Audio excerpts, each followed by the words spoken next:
मेरे प्यारे देशवासियों, नमस्कार। आप सब लॉकडाउन में इस मन की बात को सुन रहे हैं। इस मन की बात के लिए आने वाले सुझाव, फ़ोन कॉल की संख्या सामान्य रूप से कई गुना ज़्यादा है। कई सारे विषयों को अपने अंदर समेट आपकी यह मन की बातें मेरे तक पहुंची हैं। मैंने कोशिश की है कि इनको ज़्यादा से ज़्यादा पढ़ पाऊं, सुन पाऊं। आपकी बातों से कई ऐसे पहलू जानने को मिले हैं जिन पर इस आपाधापी में ध्यान ही नहीं जाता है। मेरा मन करता है कि युद्ध के बीच हो रही इस मन की बात में उन्हीं कुछ पहलुओं को आप सभी देशवासियों के साथ बांटूं। साथियों, भारत की कोरोना के खिलाफ लड़ाई सही मायने में पीपल ड्रिवन है। भारत में कोरोना के खिलाफ लड़ाई जनता लड़ रही है, आप लड़ रहे हैं। जनता के साथ मिलकर शासन प्रशासन लड़ रहा है। भारत जैसा विशाल देश जो विकास के लिए प्रयत्नशील है, गरीबी से निर्णायक लड़ाई लड़ रहा है। उसके पास कोरोना से लड़ने और जीतने का यही एक तरीका है। और हम भाग्यशाली हैं कि आज पूरा देश, देश का हर नागरिक, जन जन इस लड़ाई का सिपाही है, लड़ाई का नेतृत्व कर रहा है। आप कहीं भी नजर डालिए, आपको एहसास हो जाएगा कि भारत की लड़ाई पीपल ड्रिवन है। जब पूरा विश्व इस महामारी के संकट से जूझ रहा है, भविष्य में जब इसकी चर्चा होगी, उसकी तौर तरीकों की चर्चा होगी, मुझे विश्वास है कि भारत की ये पीपल ड्रिवन लड़ाई, इसकी जरूर चर्चा होगी। पूरे देश में, गली मोहल्लों में, जगह जगह पर आज लोग एक दूसरे की सहायता के लिए आगे आए हैं। गरीबों के लिए खाने से लेकर राशन की व्यवस्था हो, लॉकडाउन का पालन हो, अस्पतालों की व्यवस्था हो, मेडिकल इक्विपमेंट का देश में ही निर्माण हो। आज पूरा देश एक लक्ष्य, एक दिशा, साथ साथ चल रहा है। ताली, थाली, दिया, मोमबत्ती, इन सारी चीजों ने जो भावनाओं को जन्म दिया, जिस जज्बे से देशवासियों ने कुछ न कुछ करने की ठान ली, हर किसी को इन बातों ने प्रेरित किया है। शहर हो या गांव, ऐसा लग रहा है जैसे देश में एक बहुत बड़ा महायज्ञ चल रहा है, जिसमें हर कोई अपना योगदान देने के लिए आतुर है। हमारे किसान भाई बहनों को ही देखिए, एक तरफ वो इस महामारी के बीच अपने खेतों में दिन रात मेहनत कर रहे हैं और इस बात की भी चिंता कर रहे हैं कि देश में कोई भी भूखा न सोए। हर कोई अपने सामर्थ्य के हिसाब से इस लड़ाई को लड़ रहा है। कोई किराया माफ कर रहा है, तो कोई अपनी पूरी पेंशन या पुरस्कार में मिली राशि को पीएम केयर्स में जमा करा रहा है। कोई खेत की सारी सब्जियां दान दे रहा है, तो कोई हर रोज सैकड़ों गरीबों को मुफ्त भोजन करा रहा है। कोई मास्क बना रहा है। कहीं हमारे मजदूर भाई बहन क्वारंटीन में रहते हुए जिस स्कूल में रह रहे हैं, उसकी रंगाई पुताई कर रहे हैं। साथियों, दूसरों की मदद के लिए आपके भीतर हृदय के किसी कोने में जो ये उमड़ता घुमड़ता भाव है ना, वही वही कोरोना के खिलाफ भारत की इस लड़ाई को ताकत दे रहा है। वही इस लड़ाई को सच्चे मायने में पीपल ड्रिवन बना रहा है। और हमने देखा है पिछले कुछ साल में हमारे देश में यह मिजाज बना है, निरंतर मजबूत होता रहा है। चाहे करोड़ों लोगों का गैस सब्सिडी छोड़ना हो, लाखों सीनियर सिटीजन का रेलवे सब्सिडी छोड़ना हो, स्वच्छ भारत अभियान का नेतृत्व लेना हो, टॉयलेट बनाने हो, अनगिनत बातें ऐसी है। इन सारी बातों से पता चलता है हम सबको एक मन, एक मजबूत धागे से पिरो दिया है। एक होकर देश के लिए कुछ करने की प्रेरणा दी है। मेरे प्यारे देशवासियों, मैं पूरी नम्रता पूर्वक, बहुत ही आदर के साथ आज 130 करोड़ देशवासियों की इस भावना को सर झुका करके नमन करता हूं। आप अपनी भावना के अनुरूप देश के लिए अपनी रुचि के हिसाब से अपने समय के अनुसार कुछ कर सके, इसके लिए सरकार ने एक डिजिटल प्लेटफॉर्म भी तैयार किया है। ये प्लेटफॉर्म है covidwarriors.gov.in। मैं दोबारा बोलता हूँ, covidwarriors.gov.in।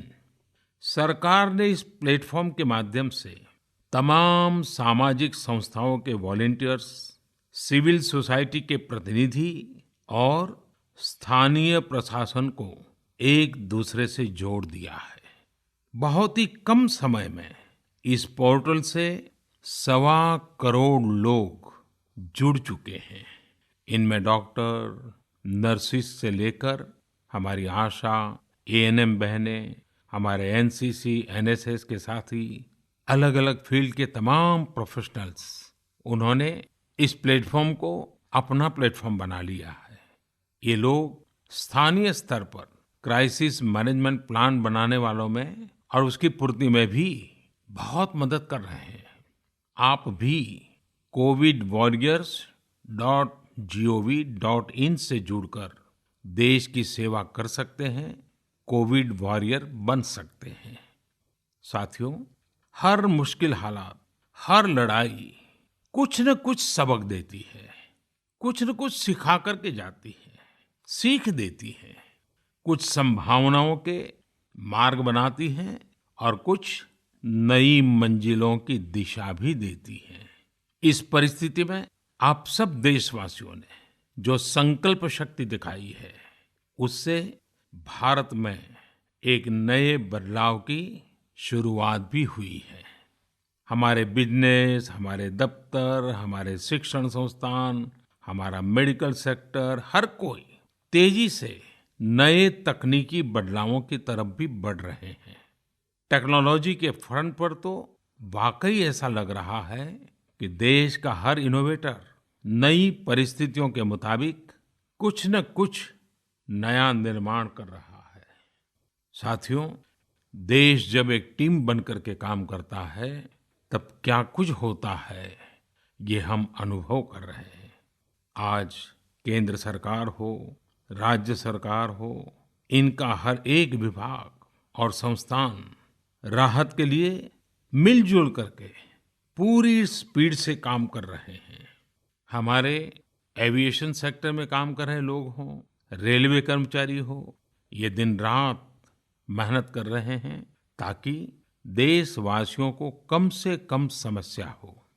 आप में से शायद बहुत लोगों को मालूम होगा कि देश के हर हिस्से में दवाइयों को पहुंचाने के लिए लाइफलाइन उड़ान नाम से एक विशेष अभियान चल रहा है।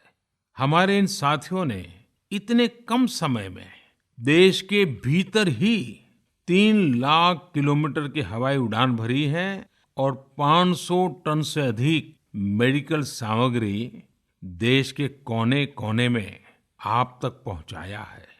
इसी तरह रेलवे के साथ ही लॉकडाउन में भी लगातार मेहनत कर रहे हैं ताकि देश के आम लोगों को जरूरी वस्तुओं की कमी ना हो। इस काम के लिए भारतीय रेलवे करीब-करीब 60 से अधिक रेल मार्ग पर 100 से भी ज्यादा पार्सल ट्रेन चला रही है। इसी तरह दवाओं की आपूर्ति में हमारे डाक विभाग के लोग बहुत अहम भूमिका निभा रहे हैं। हमारे ये सभी साथी सच्चे अर्थ में कोरोना के वॉरियर ही हैं। साथियों, प्रधानमंत्री गरीब कल्याण पैकेज के तहत गरीबों के अकाउंट में पैसे सीधे ट्रांसफर किए जा रहे हैं। वृद्धावस्था पेंशन जारी की गई है। गरीबों को 3 महीने के मुफ्त गैस सिलेंडर, राशन जैसी सुविधाएं भी दी जा रही हैं। इन सब कामों में सरकार के अलग-अलग विभागों के लोग, बैंकिंग सेक्टर के लोग एक टीम की तरह दिन रात काम कर रहे हैं और मैं हमारे देश की राज्य सरकारों की भी इस बात के लिए प्रशंसा करूंगा कि वो इस महामारी से निपटने में बहुत सक्रिय भूमिका निभा रही हैं।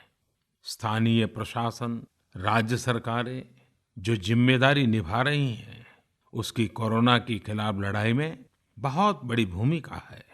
उनका ये परिश्रम बहुत प्रशंसनीय है। मेरे प्यारे देशवासियों, देश भर से स्वास्थ्य सेवाओं से जुड़े लोगों ने अभी हाल ही में जो अध्यादेश लाया गया है, उस पर अपना संतोष व्यक्त किया है। इस अध्यादेश में कोरोना वॉरियर्स के साथ हिंसा, उत्पीड़न और उन्हें किसी रूप में चोट पहुंचाने वालों के खिलाफ बेहद सख्त सजा का प्रावधान किया गया है। हमारे doctor, nurses, paramedical staff, community health workers और ऐसे सभी लोग जो देश को कोरोना मुक्त बनाने में दिन रात जुटे हुए हैं, उनकी रक्षा करने के लिए ये कदम बहुत जरूरी था। मेरे प्यारे देशवासियों, हम सब अनुभव कर रहे हैं कि महामारी के खिलाफ इस लड़ाई के दौरान हमें अपने जीवन को, समाज को, हमारे आसपास हो रही घटनाओं को एक फ्रेश नजरिए से देखने का अवसर भी मिला है। समाज के नजरिए में भी व्यापक बदलाव आया है। आज अपने जीवन से जुड़े हर व्यक्ति की अहमियत का हमें आभास हो रहा है। हमारे घर में काम करने वाले लोग हों, हमारी जरूरतों को पूरा करने के लिए काम करने वाले हमारे सामान्य कामगार हों, पड़ोस की दुकानों में काम करने वाले लोग हों, इन सब की कितनी बड़ी भूमिका है, हमें ये अनुभव हो रहा है। इसी तरह जरूरी सेवाओं की डिलीवरी करने वाले लोग, मंडियों में काम करने वाले हमारे मजदूर भाई बहन, हमारे आस पड़ोस के ऑटो चालक, रिक्शा चालक, आज हम अनुभव कर रहे हैं कि इन सब के बिना हमारा जीवन कितना मुश्किल हो सकता है। आजकल सोशल मीडिया में हम सब लोग लगातार देख रहे हैं कि लॉकडाउन के दौरान लोग अपने इन साथियों को न सिर्फ याद कर रहे हैं, उनकी जरूरतों का ध्यान रख रहे हैं, बल्कि उनके बारे में बहुत सम्मान से लिख भी रहे हैं। आज देश के हर कोने से ऐसी तस्वीरें आ रही हैं कि लोग सफाई कर्मियों पर पुष्प वर्षा कर रहे हैं। पहले उनके काम को संभवतः आप भी कभी नोटिस नहीं करते थे। डॉक्टर हो, सफाई कर्मी हो, अन्य सेवा करने वाले लोग हो, इतना ही नहीं, हमारी पुलिस व्यवस्था को लेकर भी आम लोगों के सोच में काफी बदलाव हुआ है। पहले पुलिस के विषय में सोचते ही नकारात्मकता के सिवाय हमें कुछ नजर नहीं आता था। हमारे पुलिसकर्मी आज गरीबों, जरूरतमंदों को खाना पहुंचा रहे हैं, दवा पहुंचा रहे हैं। जिस तरह से हर मदद के लिए पुलिस सामने आ रही है, इससे पुलिसिंग का मानवीय और संवेदनशील पक्ष हमारे सामने उभर करके आया है, हमारे मन को झकझोर दिया है, हमारे दिल को छू लिया है। एक ऐसा अवसर है जिसमें आम लोग पुलिस से भावात्मक तरीके से जुड़ रहे हैं। हमारे पुलिसकर्मियों ने इसे जनता की सेवा के एक अवसर के रूप में लिया है और मुझे पूरा विश्वास है इन घटनाओं से आने वाले समय में सच्चे अर्थ में बहुत ही सकारात्मक बदलाव आ सकता है और हम सब ने इस सकारात्मकता को कभी भी नकारात्मकता के रंग से रंगना नहीं है। साथियों, हम अक्सर सुनते हैं प्रकृति, विकृति और संस्कृति। इन शब्दों को एक साथ देखें और इसके पीछे के भाव को देखें तो आपको जीवन को समझने का भी एक नया द्वार खुलता हुआ दिखेगा। अगर मानव प्रकृति की चर्चा करें तो ये मेरा है, मैं इसका उपयोग करता हूँ। इसको और इस भावना को बहुत स्वाभाविक माना जाता है, किसी को इसमें कोई ऐतराज नहीं होता। इसे हम प्रकृति कह सकते हैं। लेकिन जो मेरा नहीं है, जिस पर मेरा हक नहीं है, उसे मैं दूसरे से छीन लेता हूँ, उसे छीनकर उपयोग में लाता हूं तो हम इसे विकृति कह सकते हैं। इन दोनों से परे, प्रकृति और विकृति से ऊपर जब कोई संस्कारित मन सोचता है या व्यवहार करता है तो हमें संस्कृति नजर आती है। जब कोई अपने हक की चीज, अपनी मेहनत से कमाई चीज, अपने लिए जरूरी चीज, कम हो या अधिक, इसकी परवाह किए बिना किसी व्यक्ति की जरूरत को देखते हुए खुद की चिंता छोड़कर अपने हक के हिस्से को बांट करके किसी दूसरे की जरूरत पूरी करता है, वही तो संस्कृति है। साथियों, जब कसौटी का काल होता है तब इन गुणों का परीक्षण होता है। आपने पिछले दिनों देखा होगा कि भारत ने अपने संस्कारों के अनुरूप, हमारी सोच के अनुरूप, हमारी संस्कृति का निर्वहन करते हुए कुछ फैसले लिए। संकट की इस घड़ी में दुनिया के लिए भी, समृद्ध देशों के लिए भी दवाइयों का संकट बहुत ज्यादा रहा है। एक ऐसा समय है कि अगर भारत दुनिया को दवाइयां न भी दे तो कोई भारत को दोषी नहीं मानता। हर देश समझ रहा है कि भारत के लिए भी उसकी प्राथमिकता अपने नागरिकों का जीवन बचाना है। लेकिन साथियों, भारत ने प्रकृति विकृति की सोच से परे होकर फैसला लिया। भारत ने अपनी संस्कृति के अनुरूप फैसला लिया। हमने भारत की आवश्यकताओं के लिए जो करना था उसका प्रयास तो बढ़ाया ही, लेकिन दुनिया भर से आ रही मानवता की रक्षा की पुकार पर भी पूरा पूरा ध्यान दिया। हमने विश्व के हर जरूरतमंद तक दवाइयों को पहुंचाने का बीड़ा उठाया और मानवता के इस काम को करके दिखाया। आज जब मेरी अनेक देशों के राष्ट्राध्यक्षों से फोन पर बात होती है तो भारत की जनता का आभार जरूर व्यक्त करते हैं। जब वो लोग कहते हैं thank you India, thank you people of India, तो देश के लिए गर्व और बढ़ जाता है। इसी तरह इस समय दुनिया भर में भारत के आयुर्वेद और योग के महत्व को भी लोग बड़े विशिष्ट भाव से देख रहे हैं। सोशल मीडिया पर देखिए, हर तरफ इम्यूनिटी बढ़ाने के लिए किस तरह से भारत के आयुर्वेद और योग की चर्चा हो रही है।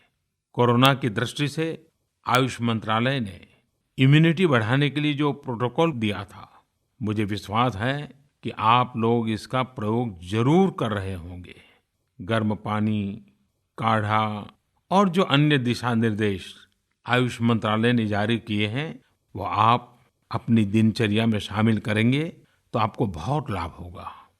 साथियों, वैसे ये दुर्भाग्य रहा है कि कई बार हम अपनी ही शक्तियां और समृद्ध परंपराओं को पहचानने से इनकार कर देते हैं। लेकिन जब विश्व का कोई दूसरा देश एविडेंस बेस्ड रिसर्च के आधार पर वही बात करता है, हमारी ही फॉर्मूला हमें सिखाता है, तो हम उसे हाथों हाथ ले लेते हैं। संभवतः इसके पीछे एक बहुत बड़ा कारण सैकड़ों वर्षों की हमारी गुलामी का कालखंड रहा है। इस वजह से कभी-कभी हमें अपनी ही शक्ति पर विश्वास नहीं होता है, हमारा आत्मविश्वास कम नजर आता है। इसलिए हम अपने देश की अच्छी बातों को, हमारे पारंपरिक सिद्धांतों को एविडेंस बेस्ड रिसर्च के आधार पर आगे बढ़ाने के बजाय उसे छोड़ देते हैं, उसे हीन समझने लगते हैं। भारत की युवा पीढ़ी को अब इस चुनौती को स्वीकार करना होगा। जैसे विश्व ने योग को सहज स्वीकार किया है, वैसे ही हजारों वर्षों पुराने हमारे आयुर्वेद के सिद्धांतों को भी विश्व अवश्य स्वीकार करेगा। हाँ, इसके लिए युवा पीढ़ी को संकल्प लेना होगा और दुनिया जिस भाषा में समझती है उस वैज्ञानिक भाषा में हमें समझाना होगा, कुछ करके दिखाना होगा। साथियों, वैसे कोविड-19 के कारण कई सकारात्मक बदलाव हमारे काम करने के तरीके, हमारी जीवन शैली और हमारी आदतों में भी स्वाभाविक रूप से अपनी जगह बना रहे हैं। आपने सबने भी महसूस किया होगा इस संकट ने कैसे अलग-अलग विषयों पर हमारी समझ और हमारी चेतना को जागृत किया है। जो असर हमें अपने आसपास देखने को मिल रहे हैं, इनमें सबसे पहला है मास्क पहनना और अपने चेहरे को ढक कर रखना। कोरोना की वजह से बदलते हुए हालात में मास्क भी हमारे जीवन का हिस्सा बन रहा है। वैसे हमें इसकी भी आदत कभी नहीं रही कि हमारे आसपास के बहुत सारे लोग मास्क में दिखे, लेकिन अब हो यही रहा है। हाँ, इसका ये मतलब नहीं है कि जो मास्क लगाते हैं वे सभी बीमार हैं। और जब मैं मास्क की बात करता हूं तो मुझे एक पुरानी बात याद आती है। आप सबको भी याद होगा, एक जमाना था कि हमारे देश के कई ऐसे इलाके ऐसे होते थे कि वहां अगर कोई नागरिक फल खरीदता हुआ दिखता था तो आस पड़ोस के लोग उसको जरूर पूछते थे, क्या घर में कोई बीमार है? यानी फल मतलब बीमारी में ही खाया जाता है, ऐसी एक धारणा बनी हुई थी। हालांकि समय बदला और ये धारणा भी बदली। वैसे ही मास्क को लेकर भी धारणा अब बदलने वाली ही है। आप देखिएगा, मास्क अब सभ्य समाज का प्रतीक बन जाएगा। अगर बीमारी से खुद को बचना है और दूसरों को भी बचाना है तो आपको मास्क लगाना पड़ेगा। और मेरा तो सिंपल सुझाव रहता है, गमछा मुंह ढकना है। साथियों, हमारे समाज में एक और बड़ी जागरूकता ये आई है कि अब सभी लोग ये समझ रहे हैं कि सार्वजनिक स्थानों पर थूकने के क्या नुकसान हो सकते हैं। यहाँ वहाँ कहीं पर भी थूक देना गलत आदतों का हिस्सा बना हुआ था। ये स्वच्छता और स्वास्थ्य को गंभीर चुनौती भी देता था। वैसे एक तरह से देखें तो हम हमेशा से ही इस समस्या को जानते रहे, लेकिन ये समस्या समाज से समाप्त होने का नाम ही नहीं ले रही थी। अब वो समय आ गया है कि इस बुरी आदत को हमेशा हमेशा के लिए खत्म कर दिया जाए। कहते भी हैं कि बेटर लेट देन नेवर। तो देर भले हो गई हो, लेकिन अब ये थूकने की आदत छोड़ देनी चाहिए। ये बातें जहां बेसिक हाइजीन का स्तर बढ़ाएंगी, वहीं कोरोना संक्रमण को फैलने से रोकने में भी मदद करेगी। मेरे प्यारे देशवासियों, ये सुखद संयोग ही है कि आज जब आपसे मैं मन की बात कर रहा हूं तो अक्षय तृतीया का पवित्र पर्व भी है। साथियों, क्षय का अर्थ होता है विनाश, लेकिन जो कभी नष्ट नहीं हो, जो कभी समाप्त नहीं हो, वो अक्षय है। अपने घरों में हम सब इस पर्व को हर साल मनाते हैं, लेकिन इस साल हमारे लिए इसका विशेष महत्व है। आज के कठिन समय में यह एक ऐसा दिन है जो हमें याद दिलाता है कि हमारी आत्मा, हमारी भावना अक्षय है। यह दिन हमें याद दिलाता है कि चाहे कितनी भी कठिनाइयां रास्ता रोके, चाहे कितनी भी आपदाएं आए, चाहे कितनी भी बीमारियों का सामना करना पड़े, इनसे लड़ने और जूझने की मानवीय भावनाएं अक्षय है। माना जाता है कि यही वो दिन है जिस दिन भगवान श्री कृष्ण और भगवान सूर्यदेव के आशीर्वाद से पांडवों को अक्षय पात्र मिला था। अक्षय पात्र यानी एक ऐसा बर्तन जिसमें भोजन कभी समाप्त नहीं होता है। हमारे अन्नदाता किसान हर परिस्थिति में देश के लिए, हम सब के लिए इसी भावना से परिश्रम करते हैं। इन्हीं के परिश्रम से आज हम सब के लिए, गरीबों के लिए देश के पास अक्षय अन्न भंडार है। इस अक्षय तृतीया पर हमें अपने पर्यावरण, जंगल, नदियां और पूरे इकोसिस्टम के संरक्षण के बारे में भी सोचना चाहिए, जो हमारे जीवन में महत्वपूर्ण भूमिका निभाते हैं। अगर हम अक्षय रहना चाहते हैं तो हमें पहले यह सुनिश्चित करना होगा कि हमारी धरती अक्षय रहे। क्या आप जानते हैं कि अक्षय तृतीया का यह पर्व दान की शक्ति यानी पावर ऑफ गिविंग का भी एक अवसर होता है। हम हृदय की भावना से जो कुछ भी देते हैं, वास्तव में महत्व उसी का होता है। यह बात महत्वपूर्ण नहीं है कि हम क्या देते हैं और कितना देते हैं। संकट के इस दौर में हमारा छोटा सा प्रयास हमारे आसपास के बहुत से लोगों के लिए बहुत बड़ा संबल बन सकता है। साथियों, जैन परंपरा में भी यह बहुत पवित्र दिन है, क्योंकि पहले तीर्थंकर भगवान ऋषभदेव के जीवन का यह एक महत्वपूर्ण दिन रहा है। ऐसे में जैन समाज इसे एक पर्व के रूप में मनाता है और इसलिए ये समझना आसान है कि क्यों इस दिन को लोग किसी भी शुभ कार्य को प्रारंभ करना पसंद करते हैं। चूंकि आज कुछ नया शुरू करने का दिन है, तो ऐसे में क्या हम सब मिलकर अपने प्रयासों से अपनी धरती को अक्षय और अविनाशी बनाने का संकल्प ले सकते हैं? साथियों, आज भगवान बसवेश्वर जी की भी जयंती है। ये मेरा सौभाग्य रहा है कि मुझे भगवान बसवेश्वर की स्मृतियां और उनके संदेश से बार बार जुड़ने का, सीखने का अवसर मिला है। देश और दुनिया में भगवान बसवेश्वर के सभी अनुयायियों को उनकी जयंती पर बहुत बहुत शुभकामनाएं। साथियों, रमजान का भी पवित्र महीना शुरू हो चुका है। जब पिछली बार रमजान मनाया गया था, तो किसी ने सोचा भी नहीं था कि इस बार रमजान में इतनी बड़ी मुसीबतों का भी सामना करना पड़ेगा। लेकिन अब जब पूरे विश्व में ये मुसीबत आ ही गई है, तो हमारे सामने अवसर है इस रमजान को संयम, सद्भावना, संवेदनशीलता और सेवा भाव का प्रतीक बनाएं। इस बार हम पहले से ज्यादा इबादत करें, ताकि ईद आने से पहले दुनिया कोरोना से मुक्त हो जाए और हम पहले की तरह उमंग और उत्साह के साथ ईद मनाएं। मुझे विश्वास है कि रमजान के इन दिनों में स्थानीय प्रशासन के दिशा निर्देशों का पालन करते हुए कोरोना के खिलाफ चल रही इस लड़ाई को हम और मजबूत करेंगे। सड़कों पर, बाजारों में, मोहल्लों में फिजिकल डिस्टेंसिंग के नियमों का पालन अभी बहुत आवश्यक है। मैं आज उन सभी कम्युनिटी लीडर्स के प्रति भी आभार प्रकट करता हूं, जो 2 गज दूरी और घर से बाहर नहीं निकलने को लेकर लोगों को जागरूक कर रहे हैं। वाकई कोरोना ने इस बार भारत समेत दुनिया भर में त्योहारों को मनाने का स्वरूप ही बदल दिया है, रंग रूप बदल दिए हैं।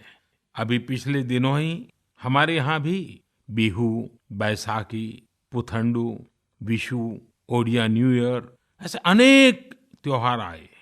हमने देखा कि लोगों ने कैसे इन त्योहारों को घर में रहकर और बड़ी सादगी के साथ और समाज के प्रति शुभ चिंतन के साथ त्योहारों को मनाया।